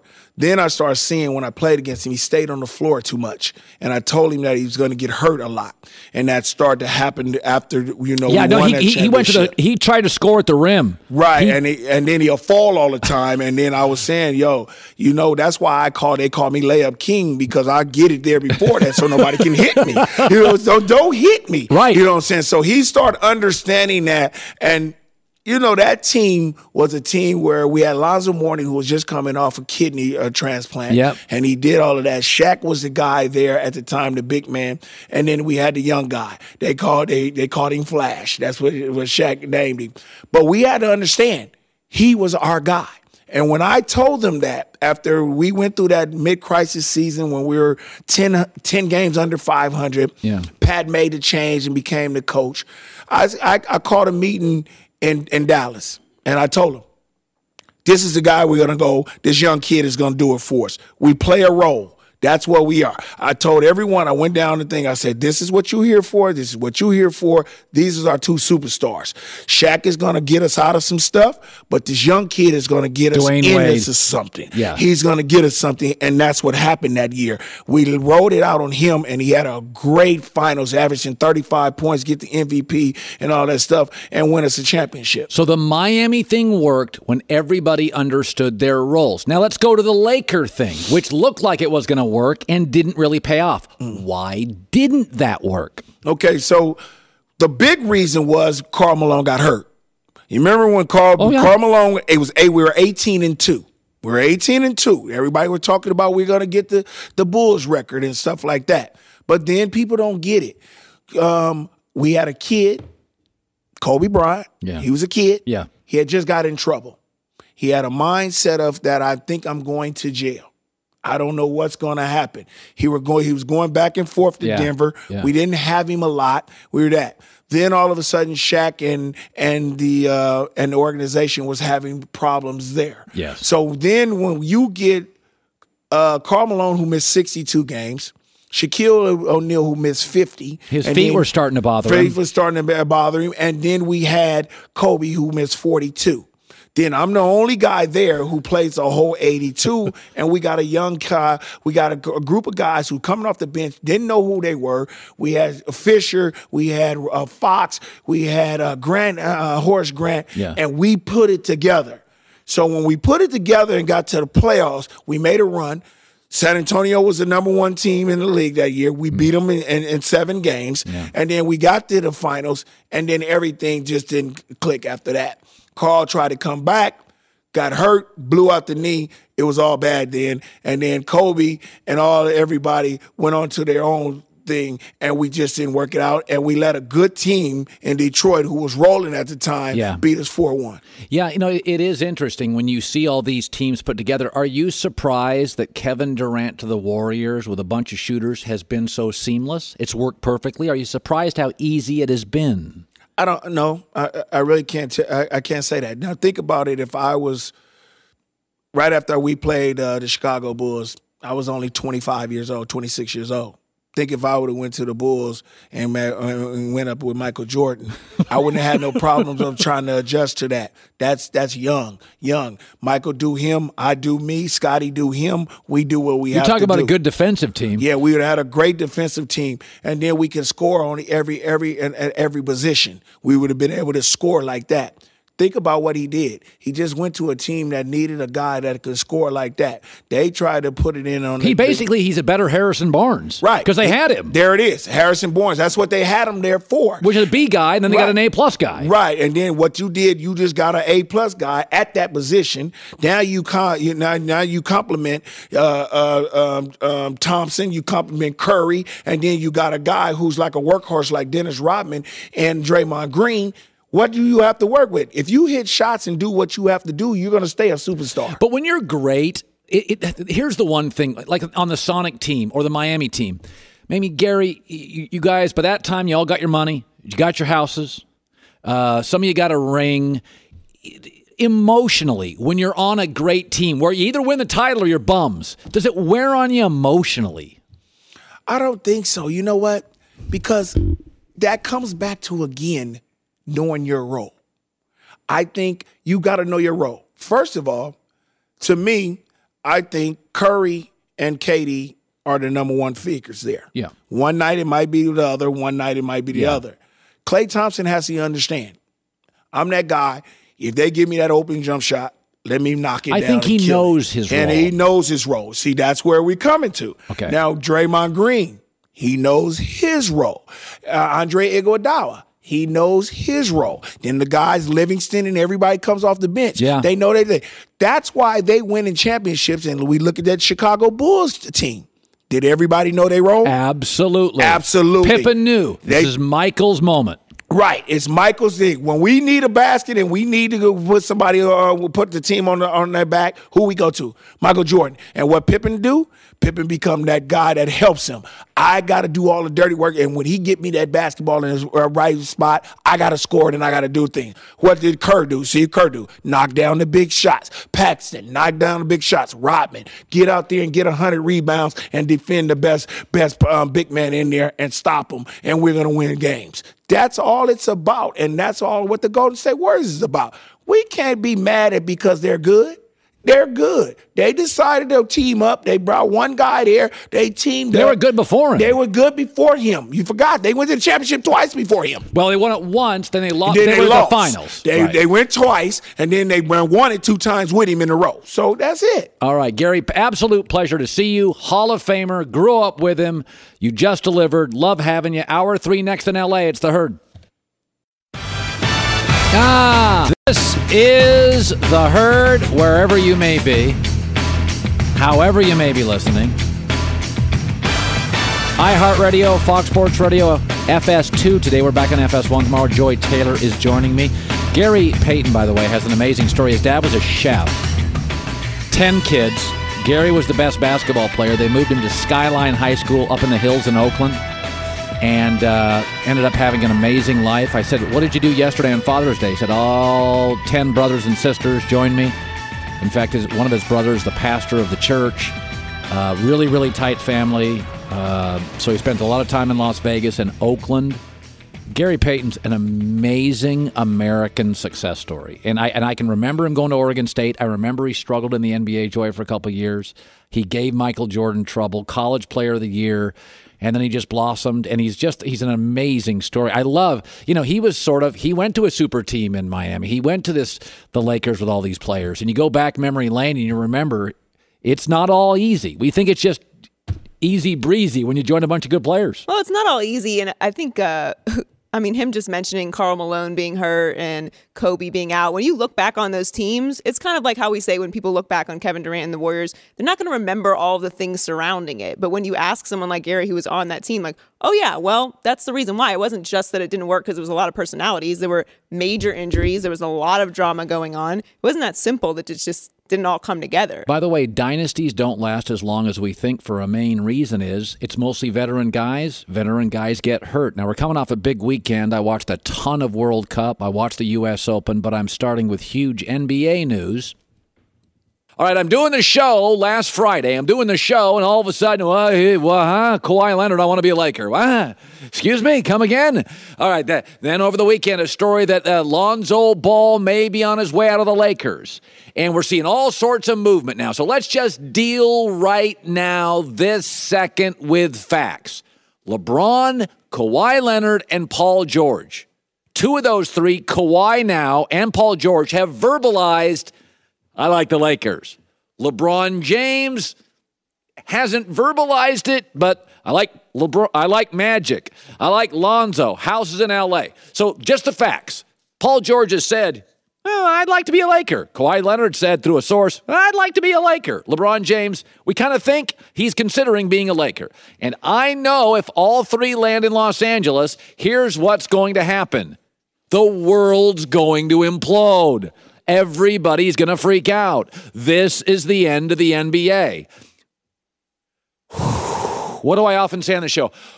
Breathe. Take a deep breath. First of all, it would be imperfect. Paul George has always struggled, matter-of-factly, in the playoffs in big moments. Hasn't been great, and I like Paul George. Kawhi Leonard, he didn't play last year. Mental or physical, he's got a block. LeBron James can be tough on teammates. It would be his 16th year. By the way, they've got other young players. Kuzma, Ball, Brandon Ingram. 2 of those 3 would probably be gone. Chemistry for these dynasties is never great early. So if Kawhi, if Paul George, if LeBron went to the Lakers, settle down, take a deep breath, it would not guarantee anything except this. That we would now have 4 teams capable of winning a championship. We'd have the Golden State dynasty. We'd have this Laker group of talented players.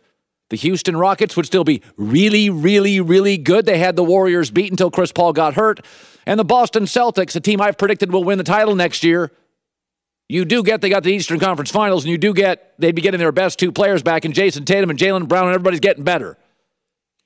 You'd have 4 power teams, none of them perfect. I mean, Kyrie Irving gets hurt a lot for Boston. LeBron and the Lakers, a lot of chemistry issues, a lot of egos. Golden State, Curry gets hurt. They weren't as good this year. We saw a little fracturing. Houston had it, lost it. Do you trust James Harden to win that big game in the playoffs? But this Laker move, in my opinion, solves an NBA problem. It doesn't create it. Heck, if LeBron had 2 other great players, we wouldn't have a dynasty in Golden State. Cleveland would have won. I hear people complaining all the time, Golden State is too powerful. All right, how do you beat a too powerful? You get another really too powerful. And you're complaining about this too? This is why I have argued for years that player mobility is not a problem, it is a solution. We overreact to everything. And if LeBron and Paul George and Kawhi Leonard end up in Los Angeles, the only guarantee is we'll have no guarantee at the top. We'll have 4 teams capable of winning, and also a team in Philadelphia that could be really scary over the next couple of years. LeBron, Kawhi, and Paul George to the Lakers is not the problem. It is the solution. I love it. All right, talk about a meltdown. But this time it wasn't the fans. The fans were on the right side of this meltdown. They were like, chill out, relax. It was golf insiders, golf purists that lost their collective minds this weekend. Phil Mickelson had a little bit of a meltdown himself. And Phil Mickelson, while the ball was moving, kind of snapped, kind of frustrated, swatted at it. Here it is. 17 over par for the tournament, and the greater golf community absolutely freaked out as he hit a moving ball. Purists freaked. The holier-than-thou crowd. Heads exploded. Anybody who even played a year or 2 of college golf, throw him out, disqualify him. Here's David Fay, the former USGA executive director on this moment in golf. I don't think that the rules would contemplate something like this at the highest level. I think given everything that I've now heard, I've heard his explanation, I've seen that I would have been lobbying. I probably would have lost because it's always a decision. I would have lobbied for disqualification. I think that the current language of that rule, 14.5, is too friendly because you can and should be able to go back to Rule 1-2, exerting influence on the ball. Our ruling should be, let's just throw him out of the tournament. One of the only guys that's watchable in golf. Let me ask you something. Golf purist guy, your industry's falling apart. I Googled this morning. Over 200 golf courses are closing now per year. Technology in America has made us less patient. Fewer of us watch and play the game. Ratings and interest are plummeting. Television, even the math, Tiger's in it. And there's too much parity. Nobody's really a must-watch. Also, the biggest sports company in the world, Nike, said we're scaling back. And oh, by the way, the USGA in their biggest stage of the year arguably butchered the course on Saturday. And this is the problem with golf. This freaks out holier-than-thou golf guy. Phil hit a moving ball. You're losing your you-know-what over that. Tiger threw clubs. You hated it. Fans loved it. Tiger swore. You hated it. Fans loved it. Phil Mickelson, after the round, explained his decision. Here's what Phil Mickelson said. I don't mean disrespect by anybody. I know it's a 2-shot penalty, and at that time, I just didn't feel like going back and forth and hitting the same shot over. I took the 2-shot penalty, moved on. Do you regret what you've done? I don't mean it in any disrespect, and if that's the way people took it, I apologize to them, but that's not the way it was taken. I took the 2-shot penalty, moved on, and there's not much more to say. Okay, he got penalized, like a pass interference. He did something illegal and got penalized. It's a big penalty. Think he does this if he's one shot off the lead? Think he does this on the 17th hole on Sunday? No. He and every golfer in that tournament were pissed at the USGA because the course was unplayable. Stop with the, what about the children? Stop, golf guy. Be outraged if you want to in sports with the corruption with FIFA and the IOC. Be outraged with Lance Armstrong using cattle steroids. Tennis, fixed matches. Tom Brady, Deflategate. Everybody who played baseball in the 90s on something. There is room for outrage in sports. That two-stroke golf penalty rises to it? I got to be honest with you. My first takeaway was, I've never seen that. That's going to get everybody worked up. And when it gets everybody worked up, everybody for a minute stops watching the World Cup or baseball and moves right over to the golf tournament. Remember holier than thou golf guy? You lectured Tiger on swearing and throwing clubs. He left the sport. Your ratings plummeted. It's not the end of the world. I wouldn't have done it, but Phil wouldn't have done it on a Sunday, one stroke back of the lead either. He was signaling, giving a big finger to the USGA, largely saying, thanks for screwing up the course. You butchered your biggest stage of the year. It's not worth all this moral outrage. There's a million things in sports and in life and in politics and in our communities to be outraged about. This ain't one of them. All right, coming up, I had a conversation with two different NBA scouts last night. Their thoughts on the draft Thursday. Thursday is the draft, and their thoughts on that. Plus, a new guest of the show who covers the NBA for the LA Times. That's around the corner. Falling into bed takes on a whole new meaning when you sleep on a Casper mattress. Try theirs for 100 nights in your own home. Go to Casper.com and use the code HERD to save $50 on the purchase of select mattresses. Terms and conditions apply. See site for details. Casper.com, code HERD.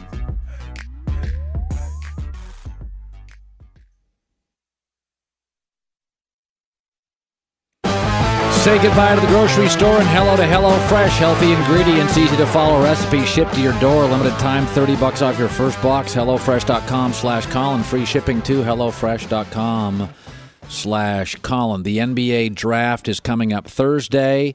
I do not believe there's a difference maker in the draft. I think there's some good players. There's a lot of bigs. There's a kid out of Arizona, Payton. He reminds me a little of DeAndre Jordan. He's big. He's athletic. He's going to get a lot of points on lobs, but he is a center in 2018. I think he'll be somewhat marginalized like we see Clint Capella and Biggs and DeAndre Jordan get in big games. There's a couple of players internationally people like. I do not think it's a different maker draft. I think Trae Young, who looks like and plays like Steph Curry a little bit, a little small guy, fragile, can shoot. I think he'll get overdrafted. This is what happens to Baker Mayfield. Oh, he's the next Russell Wilson. No, we're not going to have a next Russell Wilson. We're not going to have a next Russell Wilson. Drew Brees, we'll go 50 years. We'll never get another Drew Brees. People get overdrafted because they remind GMs of people who are in the league. This is what happens in the draft. I don't think it's a special draft. It's Thursday. I like drafts in general. With that, Dan Woike joins us, LA Times sports reporter, covers the Chargers and the NBA for the LA Times. Dan Woike now joining us on the show. All right, you got all your sources, Dan. This is what you do for a living. My sources are telling me this draft is okay. We don't have. I watched the kid overseas, the speculated number one pick, Luka Doncic, who, by the way, right now is playing soccer. So you got to hold on. He's not going to come over here. I watch him on tape. I've watched him on YouTube. He looks like a good player. Yeah, I don't think he's going to bust. He doesn't look. He's not special. You wish he was a little more athletic. Yeah, right? he's not. He's just not that athletic. I'm sorry. When I watch Ben Simmons, 6'10" point guard, and nobody in the NBA can stay in front of him, and he's got great court vision, I'm like, oh, like that doesn't come down the conveyor belt. Yeah. This kid's I mean, he's better than Ricky Rubio, but he doesn't look special to me. I think, Colin, with him, it's you have to remember, too, kind of who he's playing against, right? Like, so he's only 18 years old, and he's been playing at this top division now in Europe for a couple of years. Yeah. So he's a little more tested than, like, the traditional European prospect.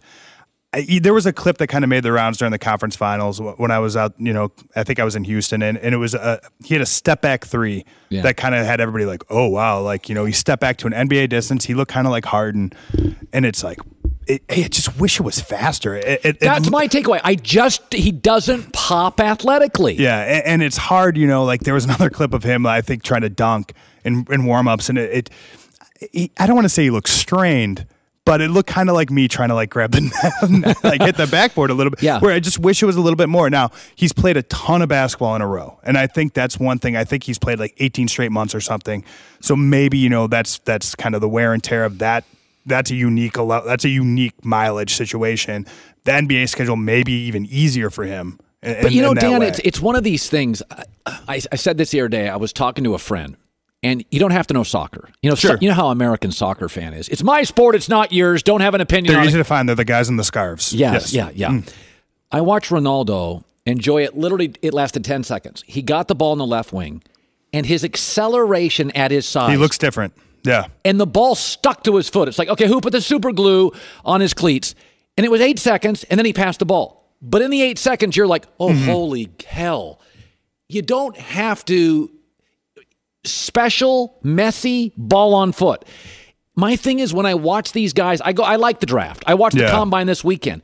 I just don't see a lot of special. The kid at Arizona, he's got a shot. There's a little Greek freak there. There's a little, whoa, oh, okay. Yeah, he's got a shot. But I don't see a special dude. I think Marvin Bagley's interesting too. Okay, now I would draft him number one. He's the Duke kid. Yeah. He is the one guy I would say, all right, that's my number one pick. Because to your point, he's like an offensive genius already, and he should have been a senior in high school last year. And he got did that better. in the ACC. Every time I saw him, Danny was better. Yeah. The next time, so I'm like, okay, he's got a work ethic. The guys that I've talked about the draft feel pretty strongly about the top. They do these things in tiers, right? And they've got kind of 3 or 4 guys that they feel pretty good about in that top tier. And they like the second tier. You mentioned Trae Young. That's a guy who's in the second tier for some people. Others, he's not. Michael Porter's a guy that, I think... I don't know enough about him. It's scary. I had a conversation with some of my friends in Chicago because he's a guy that the Bulls have been linked to. And it's sort of like, if he's there at 7, do you want to take him? Because there's a reason he's there. And that's probably because the medicals are a little dicey, right? If he slips the way that people think he might, you might in your mind think, this is a guy who was the top prospect in high school. This was a guy who was going to change Missouri basketball before he got hurt. He's the number one pick for years. This has been on this track.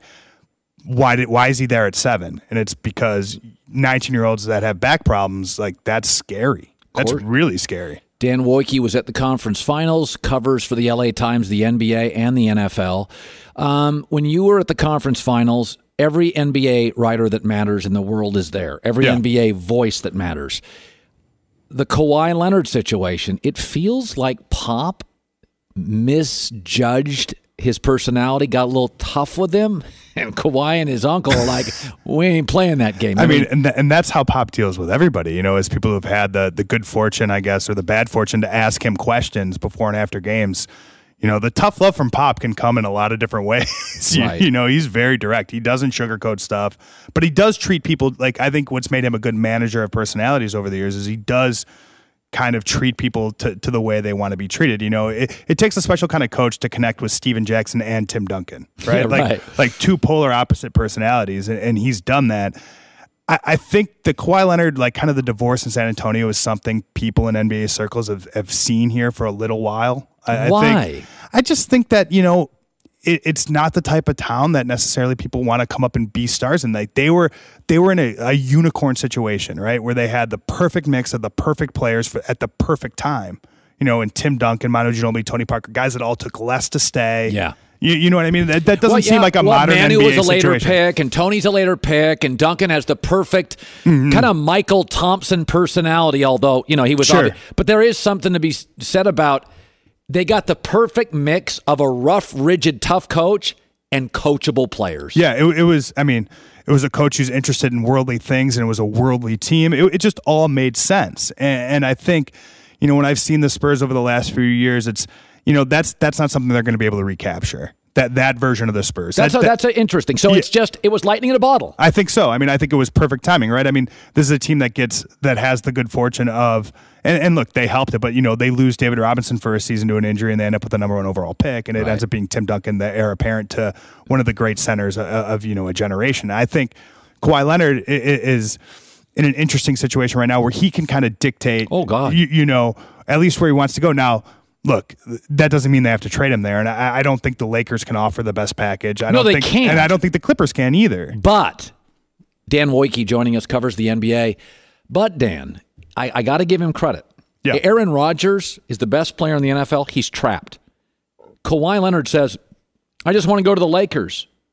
He has total leverage. Well, it's because of the player movement, right? I heard you talking about this earlier. Yeah, it's great. It's the ability that in a year... The NBA allows its players to do this. Sure, and teams are penalized, when they don't kind of deal with these requests because they know in a year they could lose them for nothing. And losing a guy like that for nothing, you look at kind of what the Clippers were able to do with Chris Paul and where they got lucky in the sense that had to be a sign and trade for that to work out in Houston. Yes. And they were able to get some assets back, and they were able to get some useful players. They were...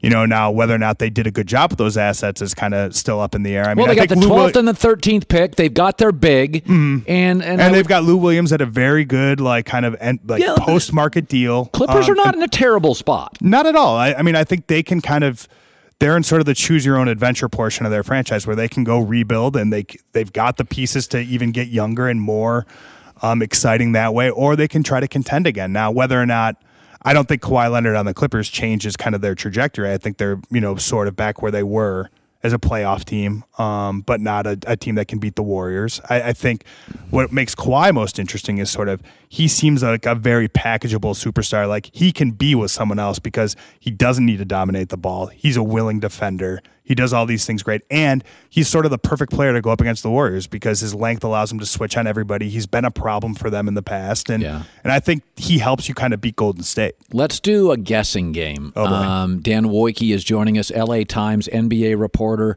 So you get to cover the whole league. This is why I really like this. And it kind of gives you a freedom.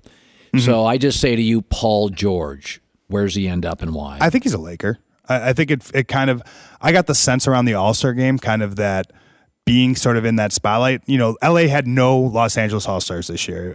First time this has happened, I think, certainly pre-Kobe. I don't have the stat in front of me, but, no hometown players. And Paul George, Russell Westbrook, those guys kind of became the de facto hometown guys. Yeah. And this is a guy who's played in Indianapolis. He played in Fresno State.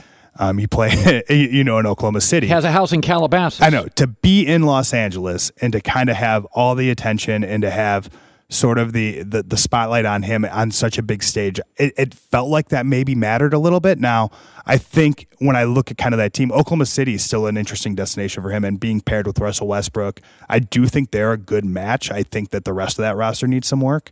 But my gut, if you're going to make me guess, I would guess the Lakers. LeBron James. Oh, God. I don't have a guess here, which is a cop-out. But what I think is super interesting, we were talking about this before I came on, is sort of every time LeBron has made a decision, right, we've gotten to know his mindset. So when he signs in Miami, it's clear he's going there to win, right? That is about rings. That is about championships. That's about rings. When he goes to Cleveland, that's about redemption, and that's about kind of finishing what he had started before and making kind of wrongs right. What does he want to do right now? And the execs that I've talked to, what's so intriguing is nobody knows. I mean, this could be a quality of life play. This could be, you had Ice Cube on earlier and he was talking about it. He was talking about things like legacy. This could be a legacy play. Go win somewhere where, to beat the Warriors in the Western Conference. I mean, no one's done that. There's something to be said for that. You do it as a Laker. This is a town that made Nick Young a giant star. You know what I mean? Nick Young on a terrible Laker team was riding the Zamboni at Kings games or throwing out first pitches. It being famous as a Laker is its own thing. It was interesting hearing Ice Cube talk about it. When he was doing his Magic Johnson pitch, in my mind, I was like, that sounds like what Jerry West's pitch should be is you want to talk about legacy and doing something no one's ever done before. Come save the Clippers. Yeah. That one banner there, Ice Cube said kind of the Laker wins count as two. I kind of think they get a little lost. No, it is it's interesting. Just another banner, Yeah, I don't think there's a lot of guessing, and I totally. I mean, I'd be the first. We've had a LeBronzo-meter all year. We kind of guess. The only thing I have sourced that I know to be true is that his wife wants Cleveland or LA.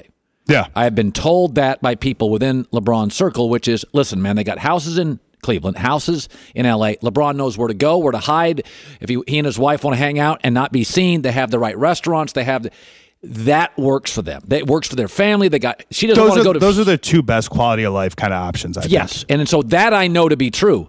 But then, I actually think LeBron would stay in Cleveland if they didn't have 4 horrible contracts with no team options. If they weren't trapped.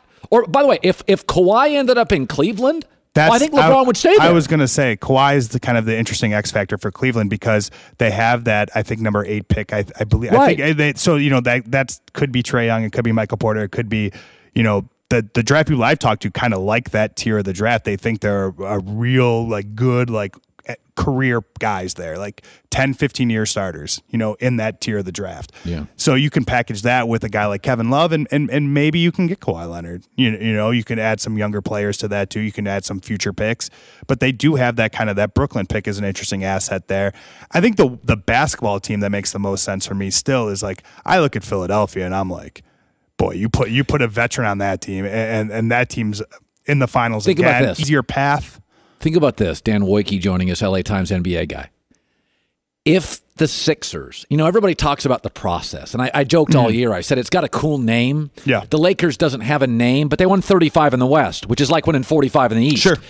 I said, Philadelphia's butchered a lot of this. Okafor bust, Nerlens Well bust, Markelle Fultz. It wasn't easy. No, certainly to get there. Now Simmons home run, Embiid. Can you imagine? Saric too. Saric has turned out to be nice a really useful player. He should be first guy off the bench on a really good on a championship level team. To me, he's the first guy off the bench. If they'd have drafted Jason Tatum, LeBron would have to go to Philadelphia. I'd have Simmons, Tatum, Embiid, and Saric first guy off the bench. You would.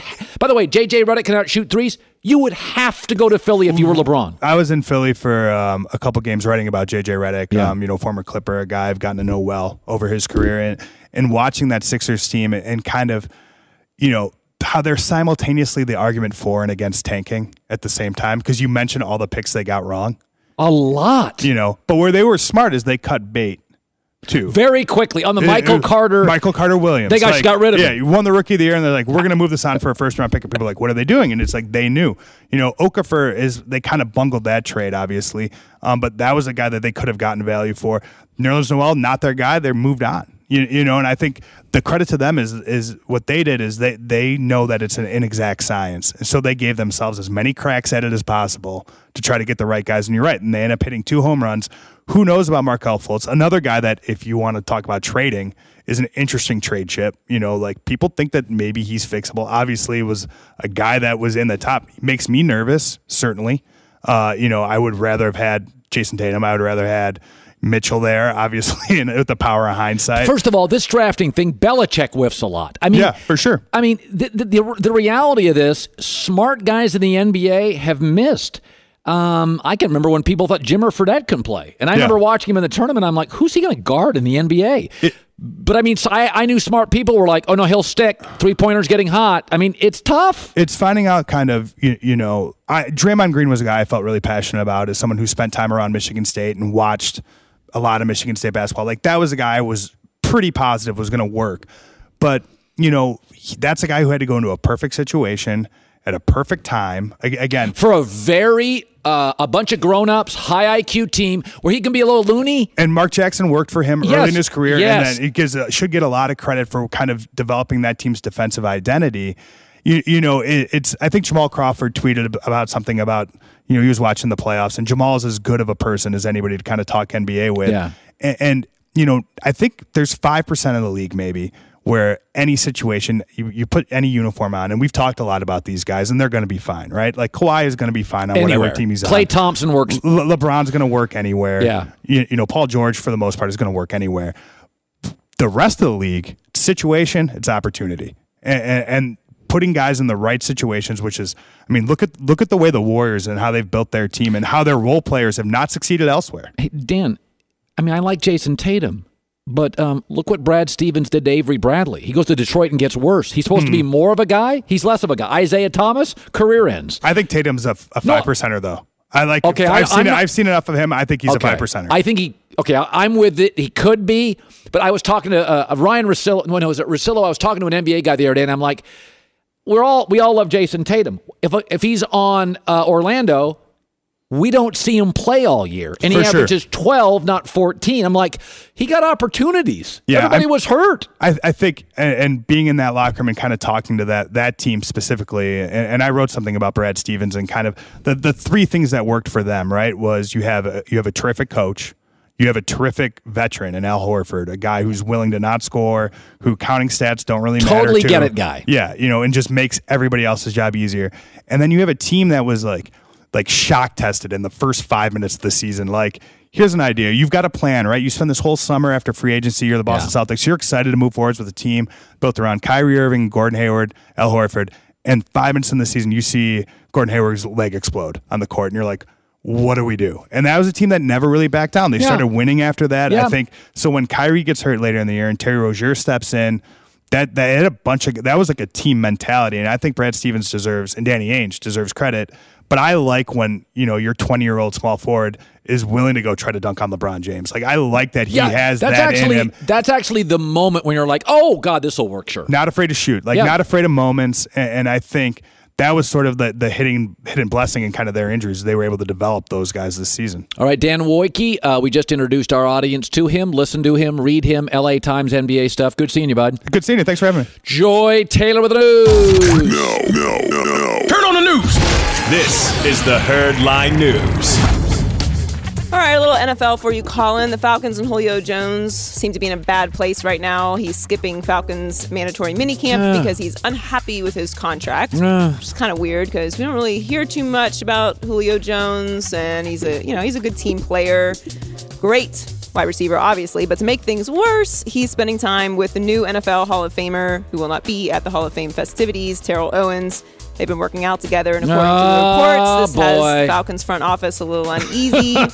Should they be more worried about the holdout or the fact that he's spending a lot of time with T.O.? Well, I mean, T.O.'s getting into his ear a little bit. I mean, sure. I mean, again, T.O. is not one thing. There are parts I like about T.O., and there's parts I don't like about T.O., so he's complex. So, Julio Jones, I was all in on him. I think at some point, blame your agent. If you're complaining, if in any business, I don't care if you're an attorney or a school teacher, if you're 1 year into your deal and you're complaining about the deal, that's a you and an agent problem. That's not a team problem or a company problem. No, and you knew what you were and what you were capable of before that deal. The problem is his money's non-guaranteed for the next 3 years. That's what I would be worried about if I was him, because it's the NFL.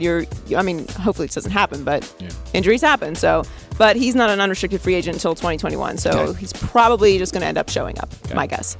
More wide receiver news. According to SNY, there's been no movement in negotiations between the Giants and Odell. Seem to have more leverage than Odell at the moment. They owe him $8.5 million this year, and they could franchise him the following year and the year after that, like $15 million. Now, Beckham could hold out and make this ugly, but, I mean, if I'm the Giants, what is the motivation to renegotiate? I mean, with Odell's track record, and he was just injured, why not just keep him under the contract? I understand making him happy, but you don't know what you're going to get from Odell from year to year. I think what New York's thinking is, listen, we upgraded left tackle. We upgraded at running back. We know we're good defensively. We added Alec Ogletree. We got a new coach. Let's give our new coach all his gifts.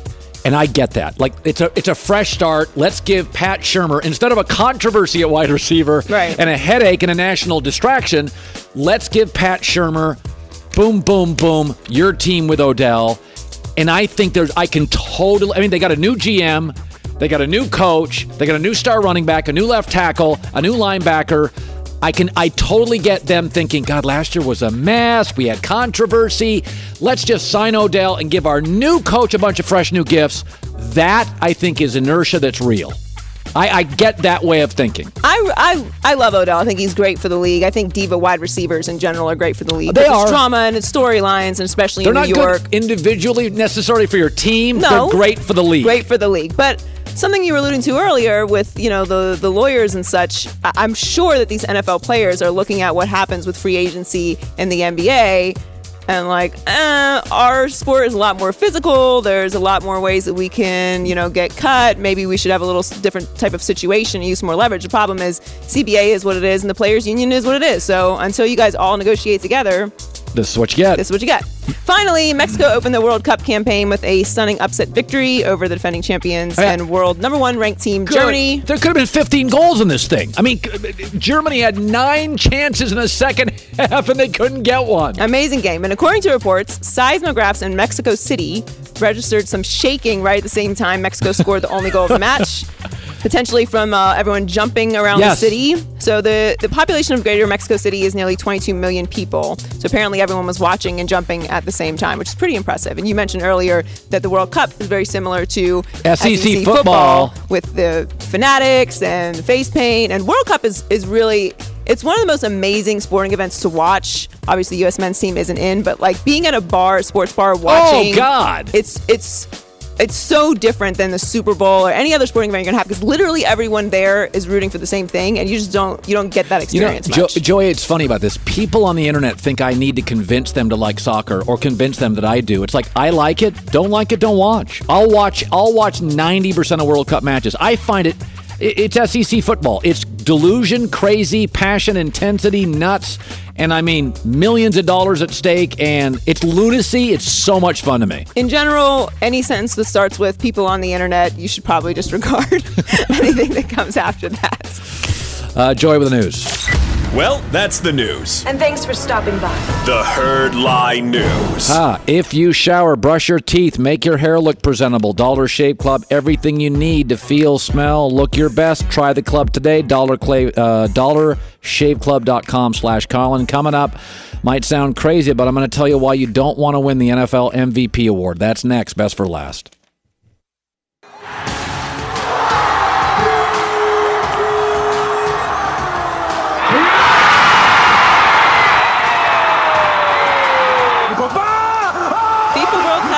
Continues tomorrow on Fox and FS1. It all kicks off with Colombia and Japan at 7 Eastern on FS1. Then Poland battles Senegal at 10 Eastern on Fox, followed by Russia taking on Egypt at 1. The FIFA World Cup tomorrow on Fox and FS1, or stream it all live on Fox Sports app. Now, Russia is the host country. Host countries tend to over-accomplish. They won 5-0 in their opener. Egypt will have the best player and one of the best players in the world back from a shoulder injury. So that's a really, really good matchup tomorrow at the World Cup. That's on FS1 tomorrow? Russia tomorrow is on Fox. Okay, that's on Fox. Car shopping is confusing. A lot of terms. Dealer price, list price, invoice. Here's what's not. Save $3,000 off MSRP, new or used. We call this best for last. After almost 3 hours, Colin apparently hasn't gotten to the point yet. Quit holding out on us, cowherd. It's the best for last.